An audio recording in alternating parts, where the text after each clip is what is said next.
Hey, it's Dr. Ron Kaiser here, and today I'd like to, number one, say welcome to another week. It's so nice to be with you, and I'd like to talk today about life's second half century. I coined the term to the best of my knowledge because I do think that it's important to think in terms of life's second half century because many of us, we don't know which ones, but many of us will be living throughout that half century of their lives, uh, or pretty close to it. We know that some will be going into life's third half century, and at some time in the distant future, perhaps it'll be typical to actually complete life's third half century. But let's talk about the second half century because I think that if we begin to accept the fact that this is a real time for growth and for development and health, then we can be real positive moving forward. But we don't have great role models and we don't have great guidance in terms of navigating life's second half century. And we don't, to the best of my knowledge, have a real list of developmental tasks for making sure that we get through it, not just unscathed, but in better shape than we came into life's second half century.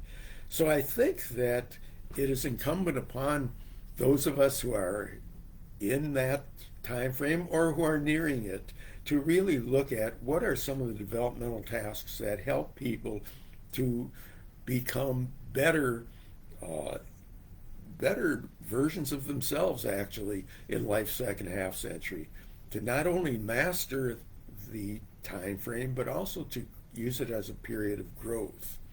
We do know that the brain can continue to grow, develop new neural pathways, even new neurons. We do know that people can get to the point of actually reducing the number of medications that they take if they reduce medical conditions during life's second half century, and people can become more active and productive if they set their minds to it.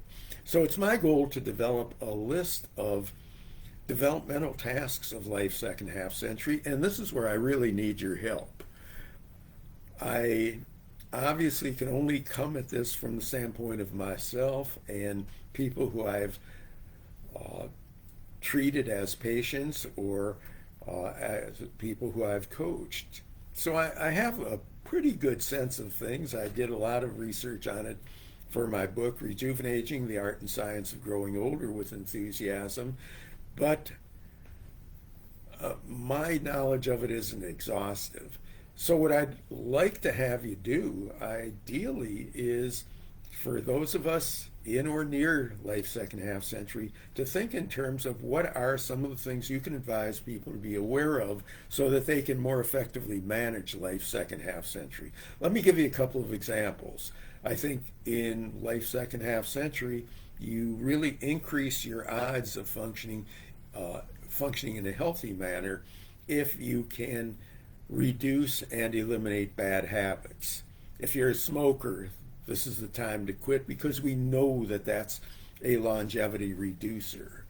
Uh, if you're leading too sedentary a lifestyle, if you're uh, eating foods that are counterproductive in terms of leading to overweight or uh, do not add sufficient to your muscle mass and your ability to surmount different kinds of diseases.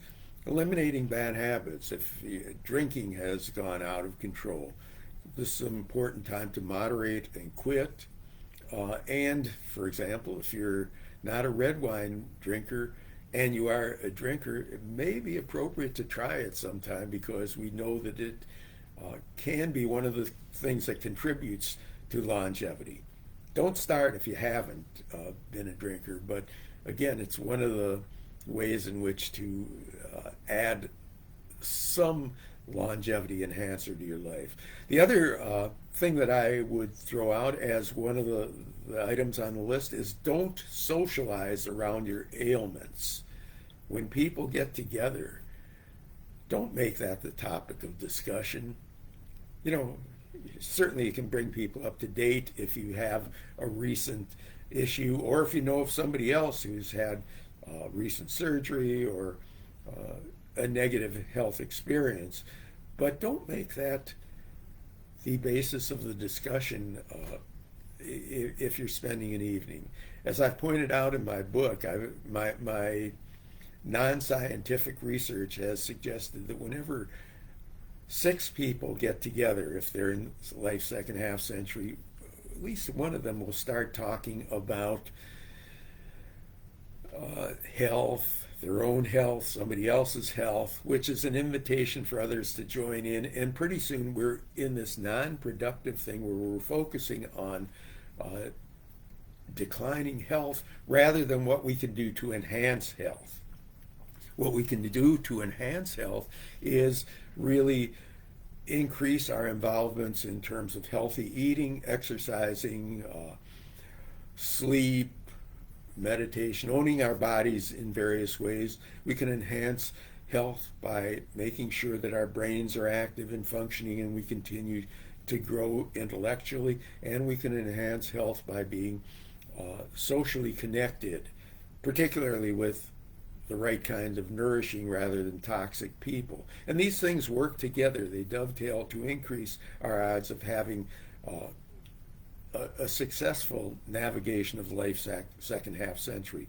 But as I said, while I have a number of ideas, I don't have them all. So I am asking you to please communicate them to me. Feel free to leave comments about what are suggestions that you make for people to be more effective in navigating and mastering life's second half century. And you can certainly contact me directly at ron.kaiser at the Mental Health Gym. Let's make life's second half century a time frame to aspire to, and to aspire to in a healthy manner, and to not fear.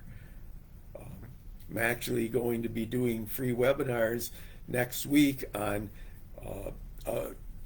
aging without fear, and you'll have more information about that as the week goes on. But in the meantime, please help me out.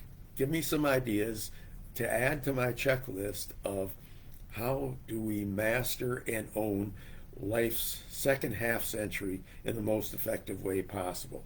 Really appreciative, and give it some thought. I don't always give you an assignment, and obviously you're free not to do it, but it would be great if you, number one, think about it. Number two, if you share your thoughts with me and with the others.